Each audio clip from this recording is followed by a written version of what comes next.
umuntu uza mu ishusho ya Dominico Savio, mu ishusho ya Dominico Savio, twese twakubita amavi hasi. Siko bimeze se? Umuntu aje akavuga ati dore rwose Yezu aragarutse, wagize ngo abantu bashyira amavi ku itaka wababara, abantu basigara badashyize amavi ku itaka wababara. Baramutse bavuze bati dore Yezu w'i Nazareti abonekeye ahanahana, kandi ni n'ibintu bigaragara muri Bibiliya ngo niba babwira ni muri Mariko sinibuka neza. Iyo abantu batangiye gushwana ubona ameze nk'ushaka kubajya hagati kugira ngo abakiranure, kwikururira amahirwe aturutse mu isanzure, icyo bita esprit de discernement, ubwenge buvangura. Uvuga uti uyu muntu ariko kwaza akambwira ngo umuntu ngo uzapfata abatijwe ngo ntago azagera mu bwami bw'ijuru, ubu ngubu mbyemerera. Okay, niba utabyemeye ariko akabara kandi yakubwiye wumva akagufasha, wajyanya ko ngako se ubundi ibisigaye mu gahana amahoro. Nicyo kizakiza abanyafurika. Naho ubundi buri muntu nashaka gukwega yishyira bambise nagakurura. Ujye umenya kuri roho yagarutse. Kuri roho igarutse kenshi.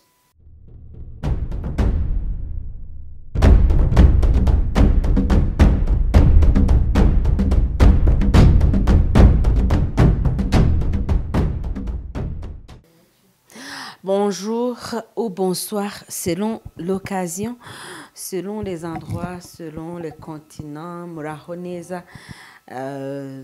Reka tubashimire mwese tubikuye ku mutima uburyo mukomeje kutugaragariza urukundo, uburyo mutwitaho, ibitekerezo muduha, uburyo mbese mutwereka ko dufatanyije muri uru rugamba rw'ubuzima.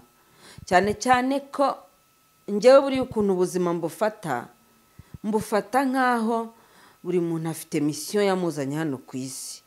Ikibazo tugira, umuntu ajya gusobanukirwa misiyo yamuzanye ku isi yarangije byinshi, yaratarariye muri byinshi, bimwe se yaramaze no kubisibanganya burundu.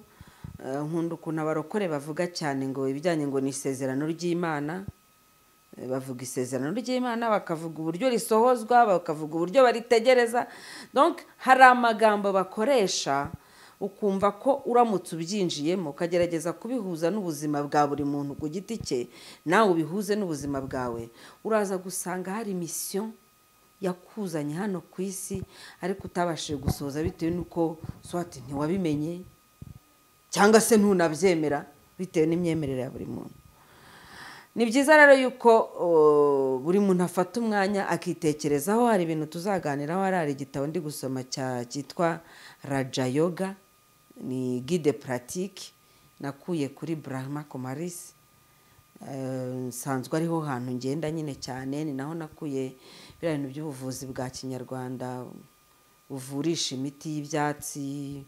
Ni naho nakuye connection yo gukomeza kwiga ahitwa Kerala mu majyepfo y'Ubuhinde, n'ibindi bitandukanye tuzagenda tuganira. Abo tuganira kenshi bo bazi kiswije cyangwa se mugwiza ninde, ariko nanjye ubwanjye ntabwo niyizi, ntabwo nzi ngo ndinde, ntabwo nzi. Hari ibintu byinshi numva ntari namenya cyane, kuko njyewe nabagusobanuriye ko nubwo niga ibyo bintu bya Ayurvedic medicine, ngerageza kwiga ibyo bita yoga and alternate therapies, njye numva nshaka kubigarura cyane muri gakondo nyarwanda, kugira ngo noneho nkore icyo bita cyangwa se nabivuga gute, nkore ukwemera abanyarwanda bose baziyumvamo, abayisilamu, abakristu, abarasta, abahamya ba Yehova, ariko ubwo byaterwa n'uwagira, abakristu, abarokore, abakatolike. Donc buri muntu mu itorero arimo abashe kwiyumvamo icyo kintu bitewe n'indi nyungu dusangiye iri common, itandukanye na cya kindi noneho umuntu aharanira, ubona ameze nk'uhagaze ku idini. Sinzi niba abantu muri mu nyumve. Buri muntu afite idini rye, afite inyungu akura muri rya dini cyangwa se aharanira kubera rya dini arimo, ariko tukagira n'inyungu dusangiye nk'Abanyafurika, tukagira n'inyungu dusangiye nk'Abanyarwanda. Icyo kintu kikaza kumera nk'aho gihuje ba Banyafurika batatanye biturutse ku myemerere se kuri point de vue politique ko umuntu yumva ibintu mu bijyanye na politiki,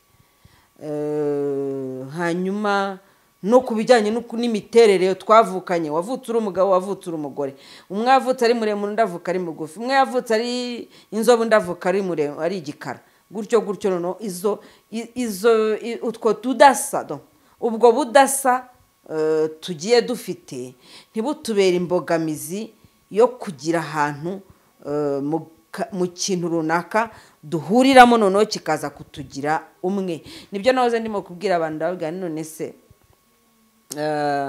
mugenzi wawe naza ukumva yemera wenda tuvuge ubutatu butagatifu, nawe ukaza ukavuga utari ku ubutatu butagatifu simbwemera, njye nemera yuko Imana itabyarwa. Ni urugero, biterwa naho buri wese yigiye.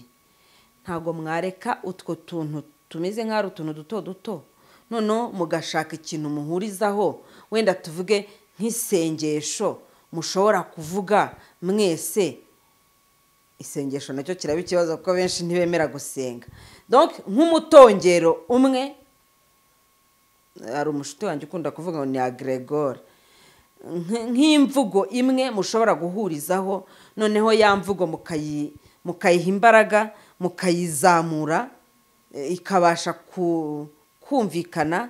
Kandi dore ko ijambo ryacu rirarema, burya ijambo ryacu rirarema, ndetse buriya ntabwo turemesha ijambo gusa, turemesha n'intekerezo. Ni ukuvuga ngo ibyo wibwira, ibyo wishyizemo, ibyo wemeye kuva kera, burya biragenda bikarema ubuzima bwawe. Mugwiza, niba hari ukuntu mu myaka runaka nigeze kubaho numva ndi empty cyangwa se numva ndi mu busa, igihe kikagera nkavuga ngo izina Mugwiza, kugwiza, ingara, kugara, kwaguka, wow, nabishaka nabikusanya, najya mu buryo butandukanye abantu bifashisha kugira ngo bimenye, nkasanga byose biragenda bigira ukuntu bihuriza ku kintu kiryoshye, noneho gifite uburyohe, gifite icyanga, gifite noneho energie vibratoire cyangwa se gifitemo energie vitale. Nkagenda ntangira kubyiyumvamo, za ntekerezo zanjye ziragiye zirema ikintu kimpa ubuzima, kimvana mu rupfu. Ubushize nari ndimo kubaganirira kuri Zaburi ya 30, kinkura mu cyangiro, kinkura mu gisuzuguriro, kinjyana noneho mu gikundiro. Si ibitekerezo byanjye bibiremye se? Sinjye wari wariroze se nirirwa ntekereza yuko burya ntashobotse, burya ntakwiye? Nuko nkuko bimeze rero nibyo navugaga, ntiburi abanyafurika dushobora kugira ahantu duhuriza malgré ibintu byinshi tudahurizaho mu bijyanye n'imyemerere. Niyo mpamvu buriya umuntu wese utangiye kuvuga, ariko nabyo ni nka bimenye vuba aha, nta kwezi kurashira mbimenye. Ubundi natangiraga kumva umuntu nkumva nk'amasegonda ya mbere, nkahita mvuga uyu muntu arimo aransinziriza, nkahita nimuka nkajya ahandi. Buriya navuga ko birahura neza na sujet tugiye kuganiraho hano nateguye. Ni ukuvuga ngo kugira ngo wimenye neza byuzuye, biragusaba gufata umwanya ugatuza. Kandi gufata umwanya ugatuza harazamo na kwa kuba ufata umwanya nyine ukumva abandi. Ese kuki ushaka kuvuga gusa no kubwira abandi ariko wowe ukaba udashaka kumva abandi? Kandi uko kwicara ukumva abandi nibyo bizaguha n'ubundi sujet uzavuga ubutaha. Naricaraga rero nkumva navuga gusa, nkavuga nkajya mu bitabo ngasoma, nkafata internet nkajyaho, reka da. Ni nayo mpamvu nyine nari nkubwiye ngo birahura na sujet tugiye kuganiraho. Sujet tugiye kuganiraho ni ukuvuga ngo ni ibimenyetso byakwereka ko uri roho yagarutse ku isi, cyangwa se roho yawe imaze kugaruka kenshi ku isi. Ni byinshi. Ubyumvise ute? Urikanze humura. roho kwemera ko roho yagarutse kenshi ku isi nacyo dushobora kukigiranaho ikibazo bitewe n'uko wowe ushobora kuba wemera ko iyo umuntu apfuye buriya biba birangiye abagiye ibya mbere biba bishize hanyuma umwuka ugasubira ku wawutanze finishi bikarangira uko ni kubyemera ni uburenganzira bwawe kubyemera gutyo ariko byaba byiza uhaye n'abandi nabo uburenganzira bwabo bwo kugira ibyo bemera bitandukanye n'ibyo wemeye icyo gihe cyose cyangwa se umaze imyaka n'imyaka wemera ikibigufasha rero ikibigufasha ni ugufata umwanya nyine ukumva abandi ariho nari ngarutse inyuma gatoya aho ntari nkubwiye ni ukuvuga ngo muri iyo raja yoga ndi gusoma cyangwa se maze n'imyaka myinshi ngenda numvaho kuki tutayinjiriraho ngo nitubihuza na gakondo yacu dukoremo afro yoga cyangwa se dukore ikintu cyiza n'umuco nyarwanda twakunda ababyeyi bacu batubwira ngo mbisa niyumve buretse niyumve reka mbanze mbaze umutima nta n'umuntu witwa gutyo reka mbanze mbaze umutima buriya njyewe iyo ntangiye kwitekerezaho cyangwa ngafata umwanya nkavuga ngo Yesu we nabonye imbaraga ziri muri Yesu noneho nza kugaruka nshaka kubihuza n'umutimanama cyane cyane ko umutimanama ari ikintu kiba hariya nyine kikatugira inama bigenze gutya biraza kugenda gutya aho hantu kuhatekereza cyangwa se gufata umwanya ukahibanda bishobora kugufasha kugira ukuntu uhuza abanyafurika ariko nkanavuga ngo nyine nongeye nkatekereza kuri cya kindi cy'abantu bakunda kwihutira guca imanza bakunda kuvuga ngo uriya muntu se ngo uje ngo atangiye kuvuga Yesu ngo buriya se ngo ntabwo ngo ari muri ba bandi ngo b'intama ngo bayobejwe ariko burya byaba byiza umuteze amatwi mugakomeza mukaganira akazana Yesu akazana Muhamadi undi azakuzanira Mitra undi akuzanire Krishna undi akuzanire Buddha undi akuzanire Shiva undi akuzanire Shinto undi akuzanire Jehova undi akuzanire Jah undi akuzanire Elohi undi akuzanire mugende muganira ariko byaba byiza uwo muntu uzana Yehova Allahi Eliya Elihu Elohi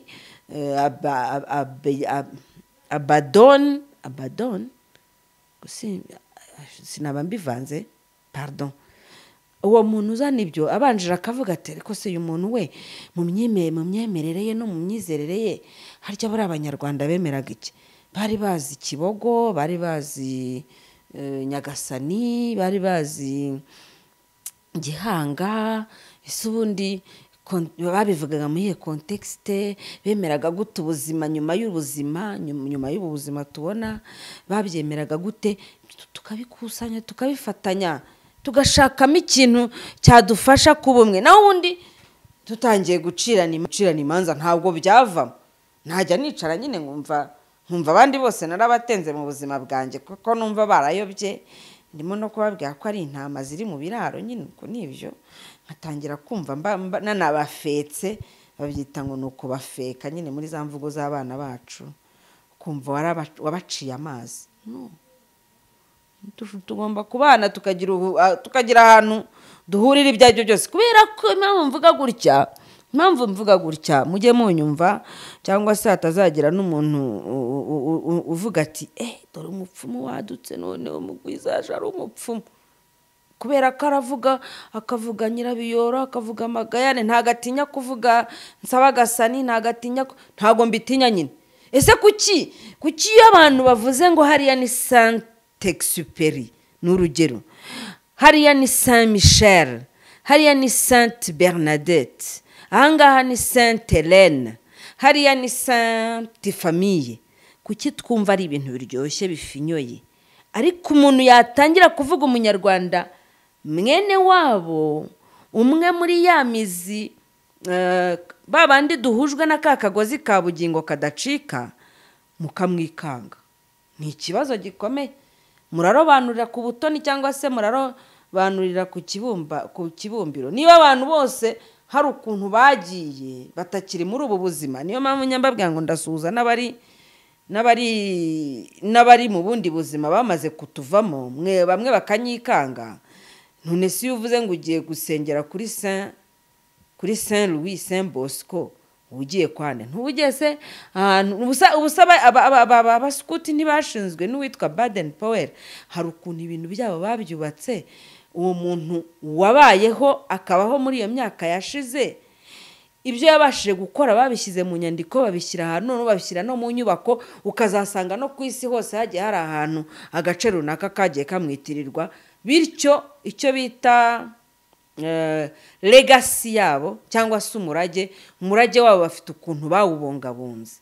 Twebwe rero uwacu umurage nyine urangirira mu kubita abazimu n'abantu badakwiriye kuvugwaho, kandi mu by'ukuri njye siko mbibona.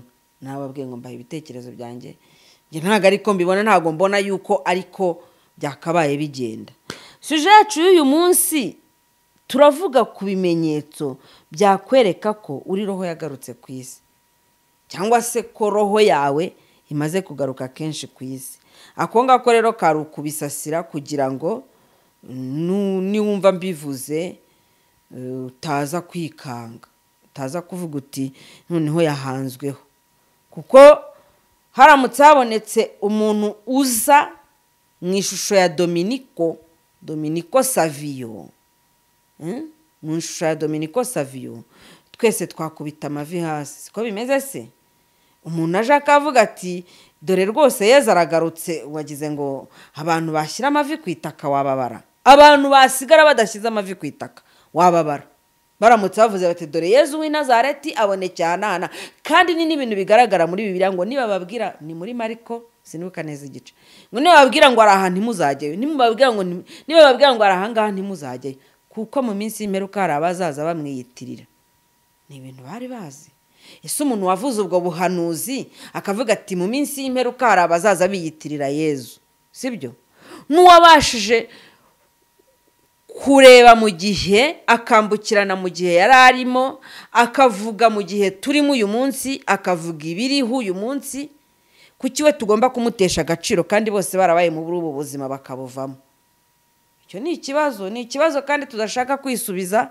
Yewe usibye no kukisubiza nta nubwo dushaka kukibaza. Ishwi oya rwose ibyo bintu igukumana, uratinyuka ukavuga iryo zina nyirabiyoro ukarivuga mu kanwa, ukabona nta nubwo ufite. Ngomba kugira ubwoba bw'iki? Niba uvuga Saint Louise, ukavuga Saint Louis, ukavuga abatagatifu murabazi, Saint Ignace, Saint Patrick, Saint gutyo ayo mazina, Saint Andrés, iyo ubivuga ukabivuga wumva uri fier, wumva uri proud. Erega nuko nguko buriya niyo utakwirirwa umuhituro rwose. Iyo importance yonyine wamuhaye, uko icyo cyubahiro wamuhaye, iyo respect wamuhaye, ibihagije muri ino si kugira ngo noneho ahore akugenda hejuru. Mu gihe ibyawe urimo kubidiaboliza, urimo kubidemoniza, ari byo birimo birimo abadayimoni. Hewe ubwo mukanya nuduhana nyabingi, ubwo se mukanya nuzana na Ryangombe. Aho ngaho rero muhamenye ko ariho twapfiriye, ariho twangirikiye. Hanyuma wenda byaterwa na buri muntu ukuntu yumva ibintu na conviction ye, kuko baravuga ngo umuntu ni convaincu et convaincant. Ariko sinzi niba muri gakondo yacu hazaboneka umuntu uri convaincu et convaincant, kandi sintekereza ko byaba ari bibi. Byaterwa n'ibyo agerageza kugukonvenkamo. Ariko se niba byakunda yuko abantu bafashwa kwimenya no kwisobanukirwa no kumenya mission bafite hano ku isi, ntibakomeze kujarajara. Kuko ahangaha nahatekereje nsanga hari ukuntu uza imyaka nka 30 yose cyangwa 40 ukayirangiza utari wamenya uwo uriwe. Ndinde ndamara iki kuri iyi si? Ese nakagombye kuyikoraho iki? Ese ibyo nyikoraho bizanyubahisha? Ese urugero Baden Powell yaravugaga ati duharanire kugira isi nziza kuruta uko twayisanze. ako kantu ni keza cyane. Nta munyafurika sinzi ni bakeya n'ubigerageje arapfa. N'ubigerageje arapfa cyangwa se akicwa agapfa marabira, cyangwa se niyo atapfa marabira niyo yanditse ibitabo ubusanga hari ukuntu cyangwa se niyo agize ibyo avuga ubusanga ibintu tuvuga hari ukuntu bicecekeshwa mu buryo buri bucece. Umwana w'imyaka 9 ndamwibuka mu minsi yeshize witwa Greta, sinibuka irindi zina rye, yamamaye isi yose ngo arengera ibidukikije. Media zose zikirirwa zivuga uwo mwana, zikirirwa hari uburyo uriya rero nyuma y'imyaka 20, nyuma y'imyaka 30, hari ukuntu izina rye rizaba riri ahantu kugeza kuri za Google, kugeza kuri za Wikipedia, kugeza kuri ahantu hose ukandagiye nuvuga Greta itaza hari iryo zina. Nuko nguko noneho umuntu wagerageje kuvuga ibyahuza abanyafrika, umuntu wagerageje kuvuga ibintu byafasha abanyafrika kubaho mu buzima bwabo, kubyaza umusaruro resources zabo, ibana baramuzimya complètement, baramuzimya akazima, akisanga yarazimye. Nta ushobora no kumva ibye, nta ushobora gusharinga ibintu avuga, banamugendera kure, baramuhaye akato akazarinda agwa buguni. Nuko nguko nta kundi, nuko nguko wenda nirinze kuvuga ibintu byinshi no kuvangavanga amasuje menshi. Reka mvuge gutya, ni ukuvuga ngo oya ariko uzanabirebera no muri ano mazina bitana, kuko urugero niba William Colgate yarabayeho mu 1700, urubyaro rwose rwamukomotseho umwe ku wundi, uyu munsi hari igisekuru cya Colgate. Iriya fluoride mugenda mushyira mu kanwa buriya rigenza ibabwiraho mbereke nicyo mwayisimbuza. Fluoride. Kandi n'ibintu biba bihari nuko abantu bamwe namwe badashaka kubibona. Ujye kubona ubone Willie Lynch, abavuzwe ba Willie Lynch, abavuzwe ba King James, ariko abavuzwe ba Rothschild, abavuzwe ba Rockefeller, abavuzwe barahari ba Russell n'abandi. Usanga ni ikiryango muryango. Hano rero hazamo nyine ya impact y'ibyanditswe nayo ikazamo, ariko ukibaza abanyarwandakazi iyo turimo kuvuga ngo ibyanditswe byera n'ukuri kugira ngo bivuge nabi, ugasanga umuntu yanakwikomye ngo wavuze ibyanditswe byera nabi, ngo wabivuzeho nabi, ngo kuki utabyemera. Ese muvandi, icyo baguhishe mu gitabo cya Enoch urakizi? Icyo baguhishe mu ivanjiri ya Madarina urakizi? Icyo baguhishe mu ivanjiri bavuze ko hari n'iya Yuda urakizi? Ese ko bakubwira ko Torah n'icyitwa Talmud bifite ukuntu ngo bijya guhura n'isezerano rya kera, ariko nanone bikaba bidahura neza, icyo baguhishemo urakizi? Twakwitonze tugatuza. Ubusuye umunsi ko dufite y'ibitabo 66 ku bakristo, ku bakristo poroso, hanyuma tukagira ibitabo 72 ku bakristo gatolika, tukagira n'ibitabo 88 muri Bibiliya y'Abanyetiyopiya. Iryo tandukaniro ririmo nibyo utarimo kubasha gusoma, nubwo na bya 66 ntazi niba ariko mwese mu bisoma. Icyo baguhishemo urakizi? Mwakwitonze, twakwitonze tukabana, tugashaka ahantu dushobora guhuriza kurusha uko twirirwa dushake. Hari urubuga mbamo, ariko naravuze ngo ntabwo nzongera kujya mu mpaka zaho. Haba harimo impaka ubona ari childish, impaka zimwe ukabona ziragerageza, ariko ukabona izindi noneho zirazamo ubwana. Uzi kwirirwa uvuga ngo igitabo cy'ukuri ngo ni Korowani, ngo nicyo cyamanutse mu ijuru, induru zikavuga abantu bakageza ubwo banatukana.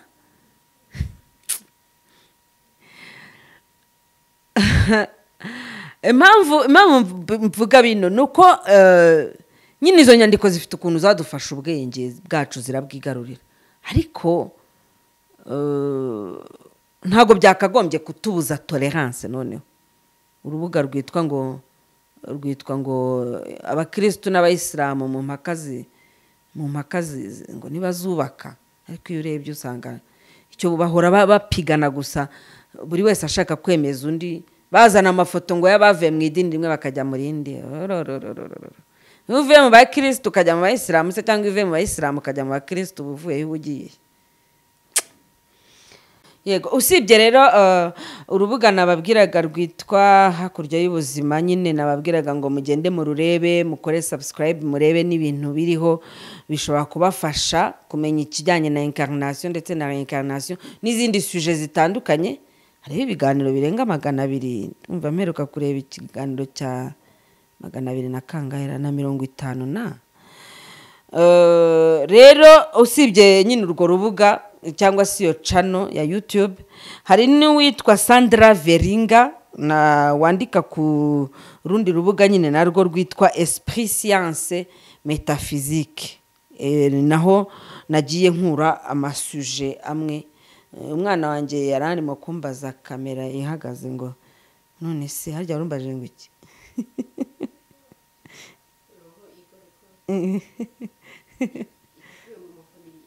oya yarambajije ati roho igaruka ibivuye mu mufamiliye oya ntabwo twahita tubyemeza byashoboka wenda ko umuntu yapfa none mu cyumweru gitaha bitewe n'icyo Imana ishaka ko gikorwa hano ku isi mu ntangiriro nahoze mbabwira ko buri wese afite mission wenda bitewe n'icyo Imana ishaka ko gikorwa hano ku isi ikaba yahita ifata ya roho ikayohereza mu wundi muntu akongera akavukira ahandi hantu bitewe n'icyo azakenera gukora n'icyo azakenerwamo cyangwa se nanone nababwiye ngo mugende murebe ibi biganiro sinibuka neza icyo yo Claude yabivuzeho ariko yes ni ukuvuga ngo roho Bibiliya ivuga ko umubiri usubira mu gitaka nako abantu benshi babyizera kuko niyo turi mu gihe cy'igisibo by the way abantu bari mu gisibo nibyo igisibo cyaratangiye yego abantu bari mu gisibo mugira igisibo cyiza ndumva bavuga ko wa gatatu wo gusigwa ivu warabaye mercredi de Sandra yararangiye naratakaye ku cyumweru gishize hari mashami ejo pardon nukuvuga ngo iyo babasiga ivu baravuga ngo uri igitaka kandi uzasubira mu gitaka nibyo siko bavuga uri igitaka kandi uzasubira mu gitaka ariko nubwo bakubwira ntago baba babwira igitaka se kirumva hari roho iba muri twe iyo roho rero iyo umuntu apfuye isubira ku wayitanze imaze gusubira ku wayitanze ni uba ushobora kongera kudesida ngo ese izajya he bitewe nanone n'ibyo wakoze wowe wabayemo kuko hari abantu roho zabo mu bemera incarnation nanjye niyo nsigaye nemera nkiyibagiza ko hari n'ukundi kwemera ariko mu bantu bemera incarnation nuko roho ishobora kujya no mu kindi kintu kitari umuntu cyangwa se ikagumya ikagenda mu cyeragati bitewe abakatolike hano bari bunyumve neza parce que bemera ibyo bita purgatori biva ku ijambo purge cyangwa se nk'uko wavuga kurangiza igihano cyatije se tuvuge niba umuntu yarakatiwe igihano cyatije purge ni nko gusoza se sinibuka neza ndaza kongera mbisubiremo mbyumve cyangwa se nanabisome icyo bita purge ni nko kurangiza igihano yes ubwo sinatakaye ariko nizere ko ntari butakare hano rero nababwiraga ko Sandra Veringa kuri espritScienceMetaphysique.com ni urubuga narwo wajyaho ukabireba bavuga ko nyine usanga umuntu ufite roho yagarutse ku isi ahorana rêve spirituel ahora yifuza kumenya ibintu byinshi bijyanye n'iby'umwuka arabyifuza cyane ku buryo aho bavuzije ingoma ajyayo kubireba gusoma Bibiliya gushaka kumenya ese bimeze gute ayo matsiko ugasanga amurima ari menshi ku rugero rwo hejuru.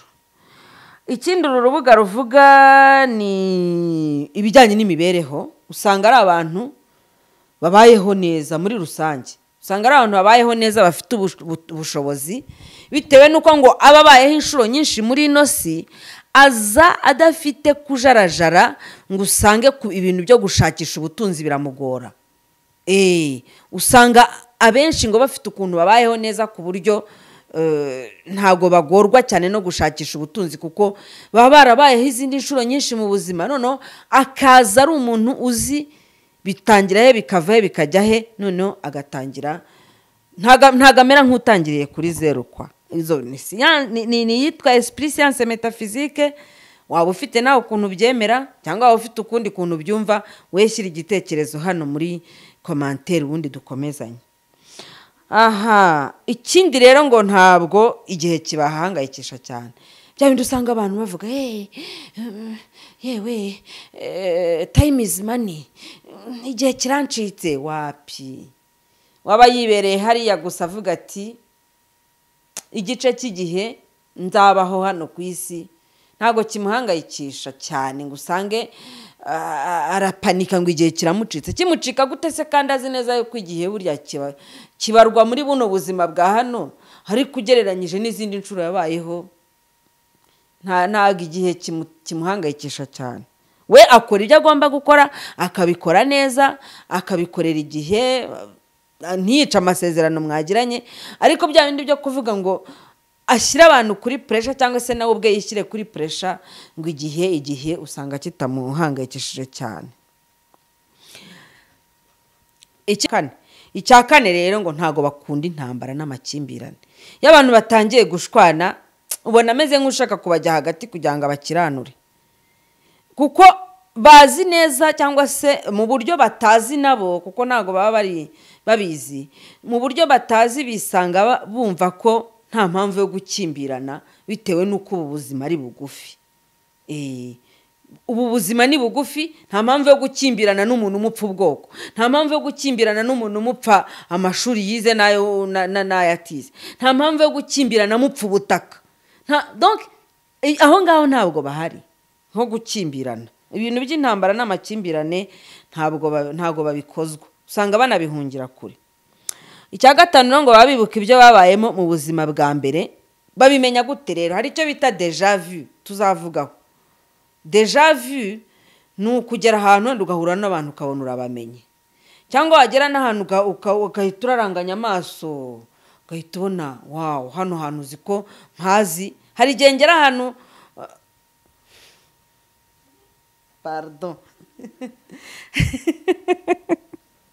hari igihe ugera ahantu ugahita ubona uno musozi na hano ukuntu dusozi duteretse, ukuntu hubatse, ukuntu hateye ishyamba, ugahita ubona kandi n'ubwa mbere uhageze, ariko ukabona bimeze nk'aho wigeze kuhagera.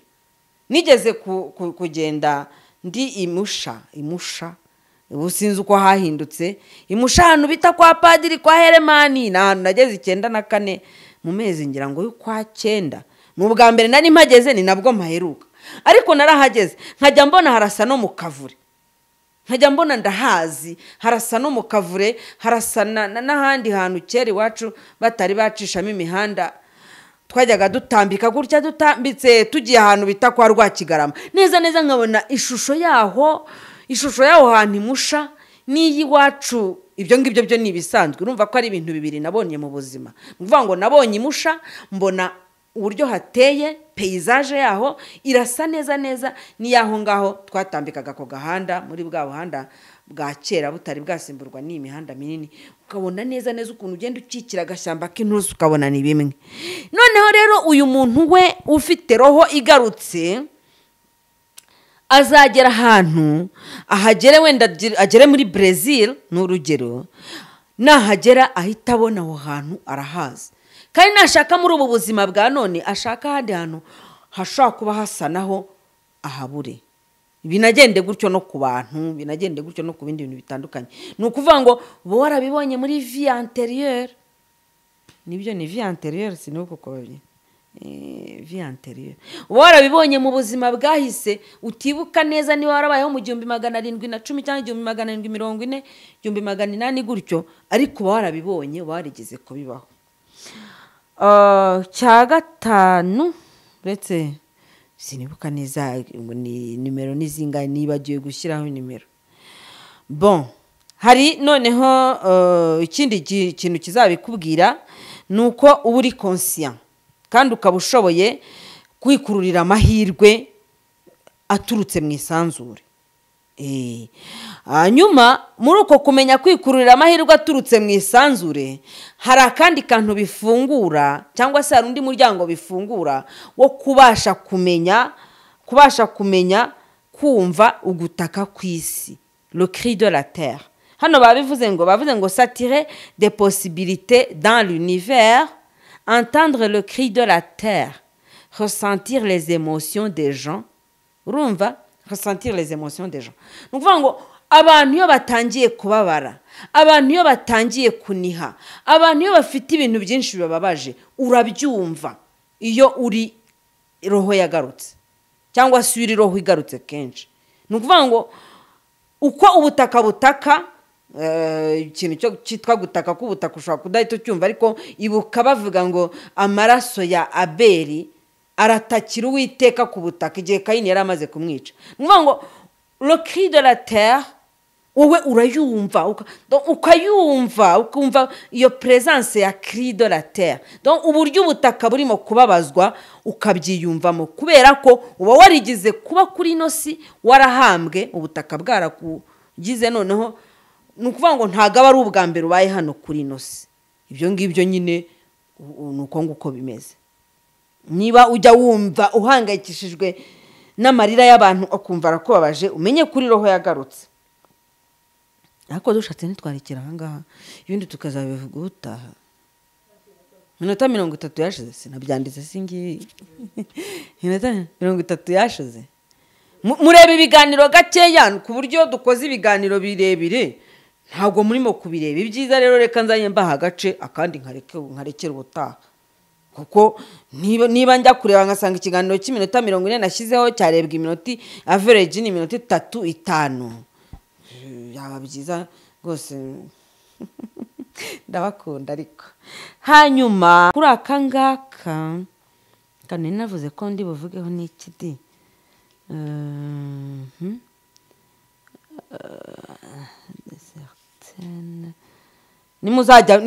nimuzumva mushaka yindi suite muze kubimbwira, muze kumbwira mumbwe muti aho hantu hakomeze. Nanjye ndahita nshaka uburyo kumvira kure. Akantu naringiye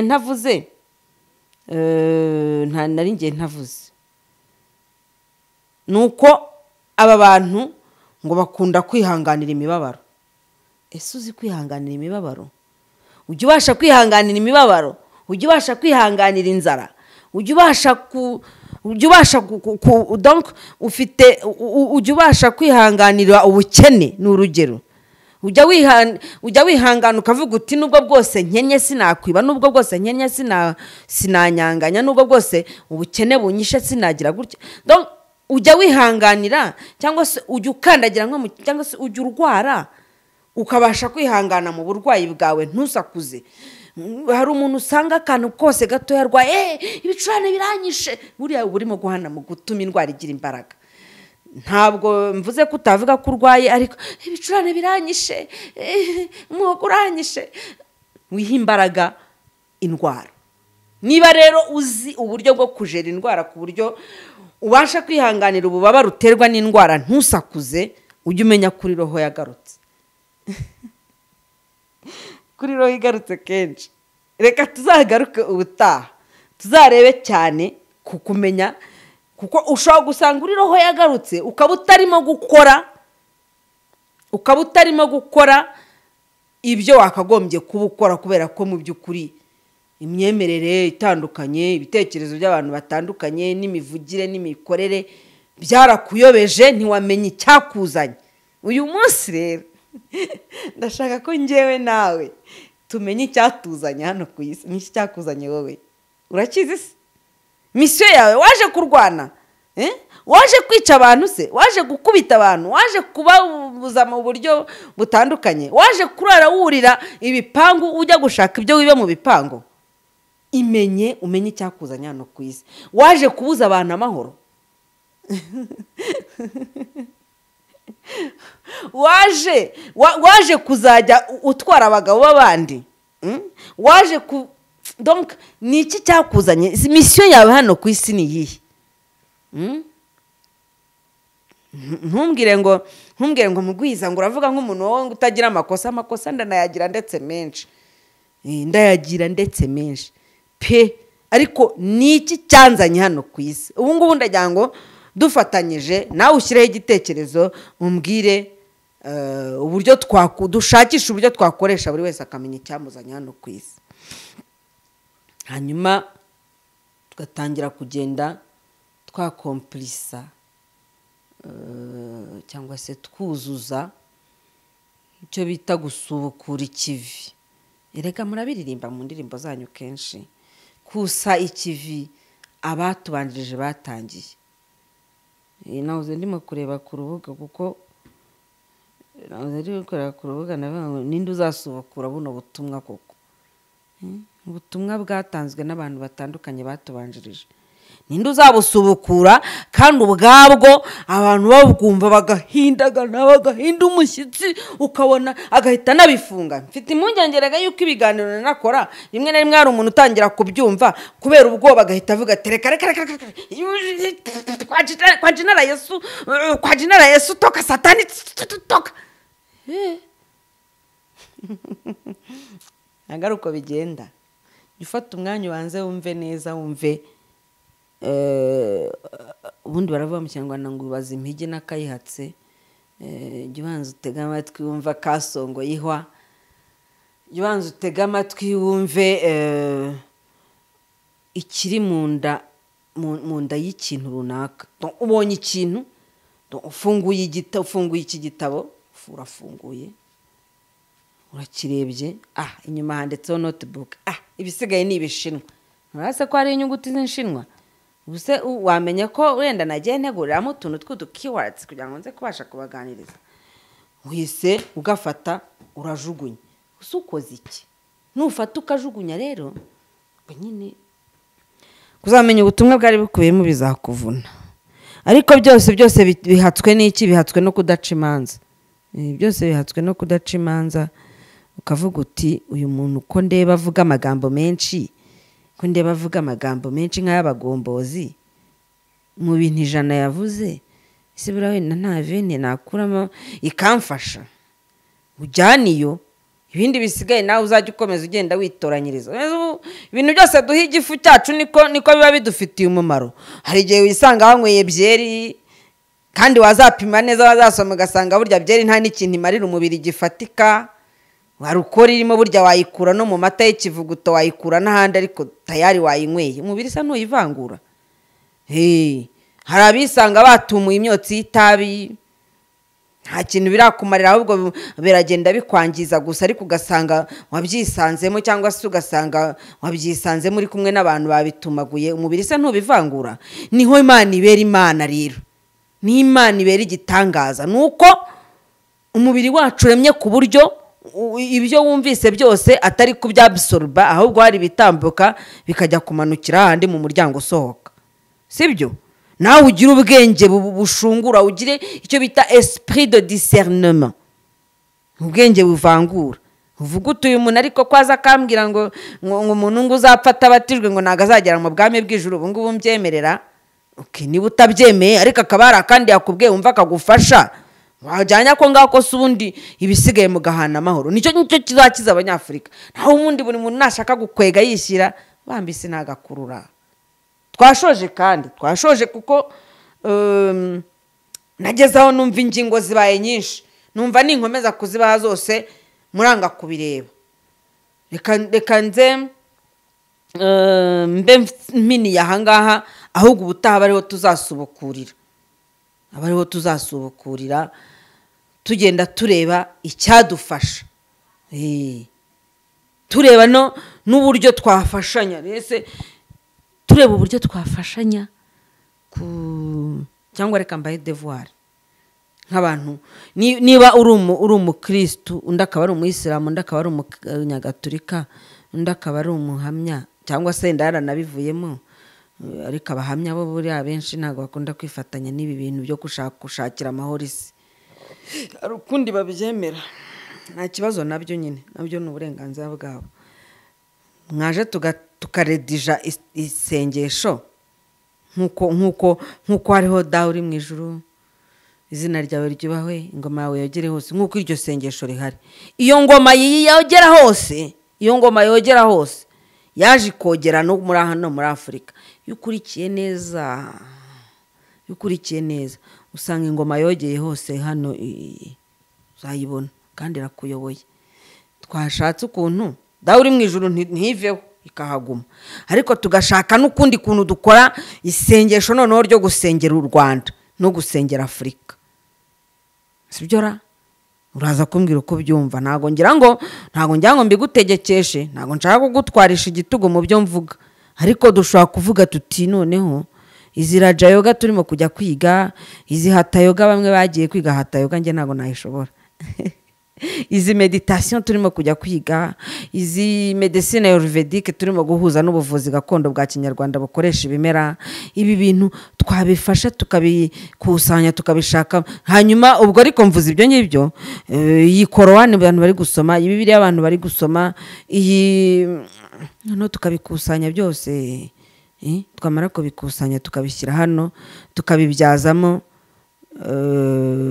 ikintu cyafasha abanyafurika muri rusange cyangwa se n'umunyafurika hanaherereye hose ku isi apana mu Rwanda gusa ni icyo kintu tukagikora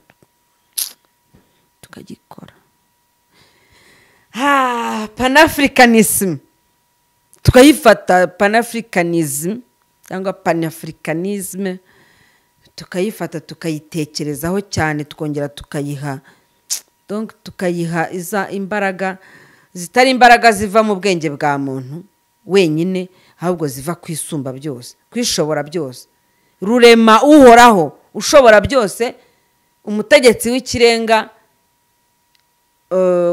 w'ikirenga nyagasani yes nuko nguko reka mbashimire niba twatangiranye ukaba ugejeje kuri uno munota tukiri kumwe ni ukuri uruw'agaciro kenshi kandi reka tuzongere mu kindi gice cy'ikiganiro twongera dukomeza tugenda tureba ibimenyetso bikwereka kuri roho yagarutse ku isi ciao